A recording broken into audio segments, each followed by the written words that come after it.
As we already know that Spreadsheets are a free application from Google, its name is also an application that definitely requires an internet connection to open the application.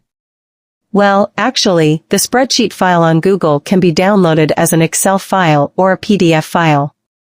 The way to change it or download it into an Excel file or PDF file is very easy. First, open the spreadsheet that we will change or download.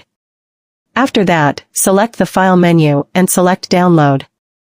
There will be several choices of file formats that we can choose to download the spreadsheet. You can choose to download the spreadsheet to Microsoft Excel format or file or to PDF format or file.